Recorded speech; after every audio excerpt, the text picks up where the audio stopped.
Social media के ऊपर एक वीडियो सबने देखा और माना कि गाड़ी के अंदर बैठे दो लोगों की गलती है, मगर यह मामला इतना सीधा, इतना सिंपल नहीं है कि आप अपनी एक राय बना दें। मामला यह था कि दिल्ली का एक कपल अपनी खुद की गाड़ी के अंदर बैठा था। ये हस्बैंड है और ये इसकी वाइफ है। पुलिस वालों ने उनकी गाड़ी रोकी और उनकी सहमति के बिना उनका वीडियो बनाया, मगर कपल ये दलील देता दिख गया कि उन्होंने जो मास्क नहीं पहना है अपनी गाड़ी के अंदर, वो इसलिए क्योंकि गाड़ी उनकी प्राइवेट गाड़ी है और हस्बैंड वाइफ है। संविधान क्या कहता है कि गाड़ी अगर प्राइवेट है मगर पब्लिक प्लेस के अंदर है तो उसको क्या पब्लिक प्लेस माना जाएगा या वो एक प्राइवेट जगह है? इसका आंसर इतना सिंपल नहीं है।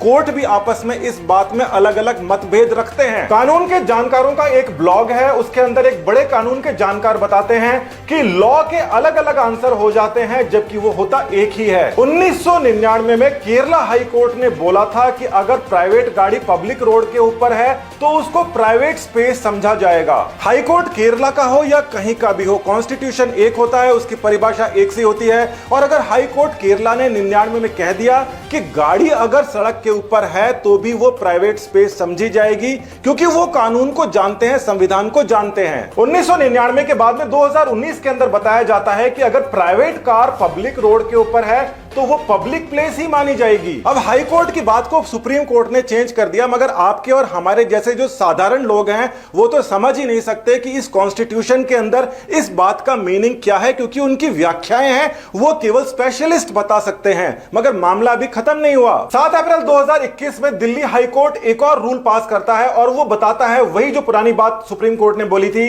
कि private car is a public place और इसीलिए उसके अंदर मास्क पहनना जरूरी है, चाहे अकेला भी ड्राइव कर रहा हो। अब देखिए पब्लिक प्लेस के साथ में क्या समस्या आ जाती है वो समझिए। पहली बात तो कार का जो रजिस्ट्रेशन होता है वो प्राइवेट व्हीकल के नाम से होता है, कमर्शियल या पब्लिक ट्रांसपोर्ट के नाम से नहीं होता। दूसरा, सुप्रीम कोर्ट ने एक और फैसला सुनाया जो अभी आया है। चौथी बार यहां पर चेंज आ गया है। 16 अप्रैल की आप ये खबर देख रहे हैं कि private vehicle is not a public place, यानी कि सुप्रीम कोर्ट अब कह रहा है कि प्राइवेट व्हीकल पब्लिक प्लेस नहीं है। भारत का संविधान विश्व के अंदर सबसे बड़ा संविधान है। सबसे बड़ा मतलब सबसे लेंदी संविधान है। इसमें 1,40,000 से ज्यादा शब्द हैं। कुल मिला के 1,46,385 वर्ड के साथ में सबसे बल्कि संविधान हमारा है और सबसे छोटा संविधान मोनाको का है जिसके अंदर 4,000 वर्ड भी नहीं है। वो बहुत ही रिच कंट्री है। और कंपैरिजन के लिए आप देख लीजिए कि यूनाइटेड स्टेट्स का जो संविधान है सबसे स्ट्रिक्ट माना जाता है,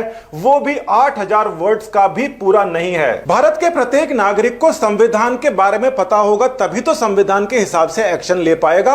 अगर संविधान इतना बड़ा है उसके बाद में भी कोर्ट्स आपस के अंदर डिसाइड नहीं कर पा रही या फिर डिसाइड तो कर रही है, वो कह रहे हैं कि इस मामले के अंदर ये प्राइवेट है, इस मामले के अंदर ये पब्लिक है, तो साधारण आदमी बेचारा कहां जाएगा। वैसे कोर्ट को यह कहना इसलिए पड़ा था क्योंकि एक बड़ा मामला फंस गया था और उस मामले को समझोगे तो आपको पता पड़ेगा कि अगर इसको पब्लिक प्लेस बना दिया जाएगा तो पुलिस के सामने क्या समस्याएं आएंगी। अब समस्या ये आ गई थी, पुलिस वालों को भी, कोर्ट को भी समस्या ये आ गई थी कि अगर आपकी गाड़ी पब्लिक प्लेस है और वहां पर कोई गैर कानूनी सामान जब्त कर लिया जाता है तो आप कह सकते हो कि भाई ये तो पब्लिक प्लेस है और पब्लिक प्लेस से आपने सामान जब्त किया है, इससे हमारा क्या लेना देना। मतलब उसको जिम्मेदार ठहराने में एक कानूनी पेच फंस जाता है। और इसी वजह से यहां पर भी ऐसा ही हुआ कि 3 अभियुक्त थे जो गाड़ी के अंदर बैठे थे, उनके गाड़ी के अंदर कुछ सामान मिल गया और सेक्शन 43 के अंदर उनको अरेस्ट कर लिया गया। मगर कोर्ट ने कहा कि यह मामला सेक्शन 42 का है, इसीलिए ये तीनों के तीनों बरी हो गए। कोरोना के समय में सबको मास्क लगा के घूमना चाहिए, यह बिल्कुल सही बात है। इस मामले को पब्लिक के सामने लाया गया, पुलिस ने उनका वीडियो बनाया, सर्कुलेट किया। तो यहां पर इन्होंने जो किया वो देखा जाए तो साधारण भाषा में शायद उन्होंने गलत नहीं किया हो, मगर टेक्निकल इसके ऊपर बहस की जा सकती है। नमस्कार, धन्यवाद।